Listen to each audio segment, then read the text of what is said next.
Assalamualaikum warahmatullahi wabarakatuh.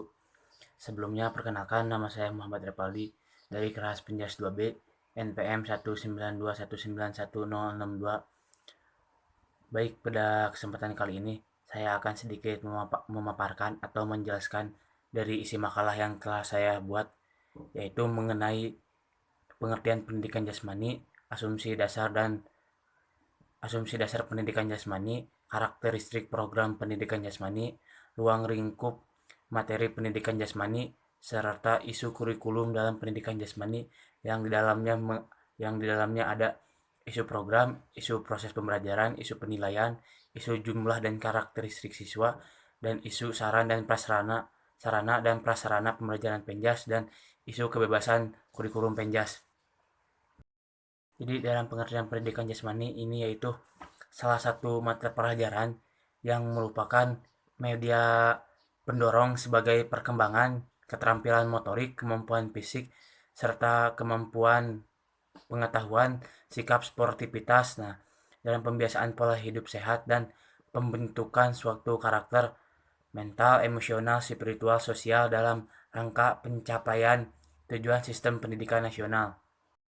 Nah, adapun pengertian menurut para ahli, yaitu yang pertama menurut Sukinta 2002 mengenai pendidikan jasmani, olahraga, dan kesehatan, yaitu merupakan bagian integral dari pendidikan total yang mencoba mencapai tujuan mengembangkan kebugaran jasmani, mental, sosial, serta emosional bagi masyarakat dengan wahana aktivitas jasmani. Yang kedua itu menurut Winarno 2006. Jadi pendidikan jasmani ini merupakan integral dari proses pendidikan secara keseluruhan yang menggunakan aktivitas jasmani sebagai media atau alat untuk mencapai suatu tujuan pendidikan jasmani yang bertujuan untuk mengembangkan seseorang atau individu secara organis ataupun intelektual dan emosional. Yang selanjutnya itu ada menurut Rosdiani 2013. Jadi pendidikan jasmani yaitu pendidikan yang memanfaatkan aktivitas fisik jasmani yang direncanakan secara sistematis yang bertujuan untuk mengembangkan dan meningkatkan seseorang atau individu secara organik, neuromuskuler, perseptual, kognitif, dan emosional dalam rangka sistem pendidikan nasional. Yang terakhir yaitu ada menurut Mulyanto 2014. Jadi pendidikan jasmani yaitu proses belajar untuk bergerak dan belajar melalui gerak, dan ciri dari pendidikan jasmani yaitu belajar melalui pengalaman gerak untuk mencapai atau tujuan pengajaran yang melalui pelaksanaan aktivitas jasmani seperti olahraga dan bermain. Fungsi dasar pendidikan jasmani ini yaitu merupakan sebuah pijakan yang kokoh yang dapat dipertanggungjawabkan dalam membuat dan menyelenggarakan program Penjas yang terdapat 3 asumsi dasar dalam pendidikan jasmani, yaitu yang pertama ada program pendidikan jasmani dan program olahraga yang mempunyai tujuan. Nah, pembuatan program ini yaitu ditujukan untuk mereka yang betul-betul mempunyai keinginan atau tertarik untuk mengkhususkan diri pada salah satu olahraga atau beberapa cabang olahraga dan berkeinginan untuk memperbaiki kemampuannya agar dapat berkompetisi dengan orang lain yang mempunyai keinginan dan minat yang sama.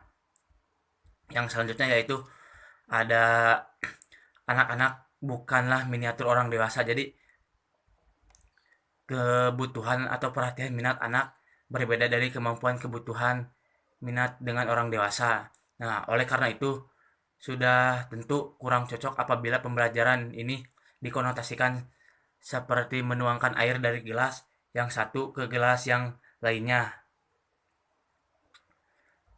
Yang selanjutnya yaitu ada anak-anak yang kita sekarang tidak untuk dewasa sekarang. Nah, jadi maksudnya pendidik mempunyai tantangan yang cukup besar dalam mempersiapkan peserta didik untuk di masa yang akan datang yang belum bisa didefinisikan atau dibaca dan dimengerti secara jelas, yaitu ada karakteristik program pendidikan jasmani. Nah, jadi program pendidikan jasmani ini mencerminkan anggapan dasar tersebut, yaitu ada dua program yang sering digunakan untuk dapat mencerminkan anggapan dasar tersebut. Yang pertama ada Developmentally Appropriate Practice atau DAP. Yang kedua ada Instructionally Appropriate Practice. Nah, yang pertama itu ada Developmentally Appropriate Practice, maksudnya tugas ajar yang memperhatikan perubahan kemampuan anak yang dapat membantu mendorong perubahan tersebut. Yang selanjutnya ada Instructional Appropriate Practice, yang maksudnya yaitu tugas ajar yang diberikan dan diketahui merupakan cara-cara pembelajaran yang paling baik. Nah, cara pembelajaran ini juga merupakan hasil penelitian atau sebuah pengalaman yang memadai yang memungkinkan semua anak didik memperoleh kesempatan dan keberhasilan belajar secara optimal. Nah, yang selanjutnya ada ruang lingkup materi pendidikan jasmani menurut BNSP 2003. Ruang lingkup mata pelajaran pendidikan jasmani yaitu ada beberapa macam. Yang pertama ada permainan dan olahraga, yang di dalamnya ada olahraga tradisional, permainan eksplorasi, gerak keterampilan lokomotor dan manipulatif. Ada atletik, rounder, sepak bola, bola basket, bola voli, tenis meja, dan masih banyak lainnya.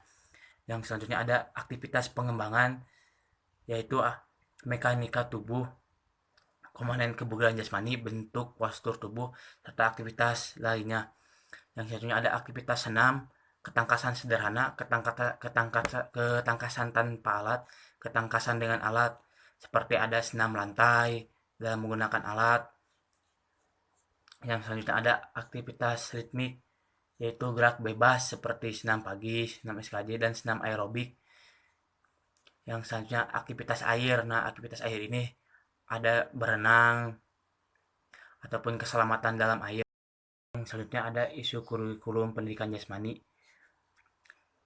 Jadi, pendidikan jasmani ini cenderung diarahkan untuk membantu anak didik tumbuh dan berkembang sesuai dengan tujuan pendidikan. Nah, namun tujuan-tujuan tersebut tidak dapat terwujud dengan mudah dalam pelaksanaannya. Nah, ada beberapa isu yang dapat muncul dalam kurikulum pendidikan jasmani baik SMA atau MA dapat kita jelaskan.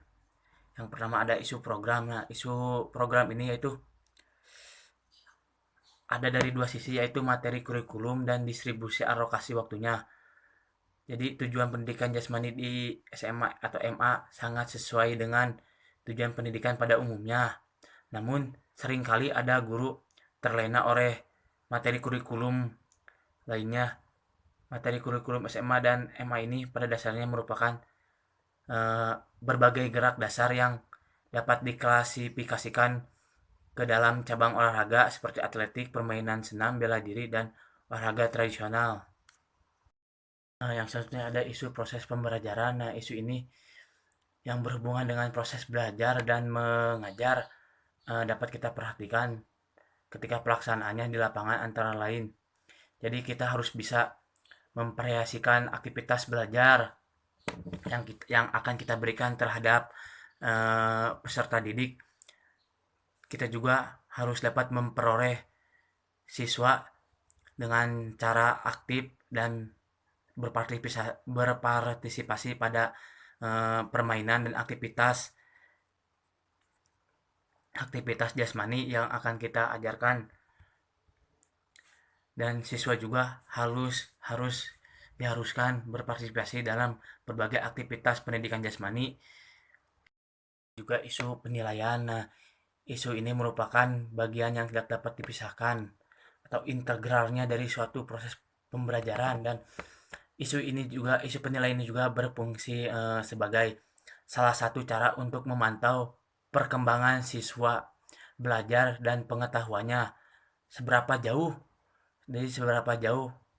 nilai atau pengetahuan siswa yang telah didapat, dan tujuan pengajaran ini juga dapat dicapai oleh siswa. Selanjutnya ada isu jumlah dan karakteristik siswa, dan guru penjas ini juga sering dihadapkan dengan masalah jumlah siswa yang cukup banyak dari setiap kelasnya. Jadi mengajar di lapangan dengan di kelas itu tentu saja berbeda ya, berbeda. Apalagi kalau jumlah siswanya banyak, ada isu sarana dan prasarana pendidikan jasmani ya.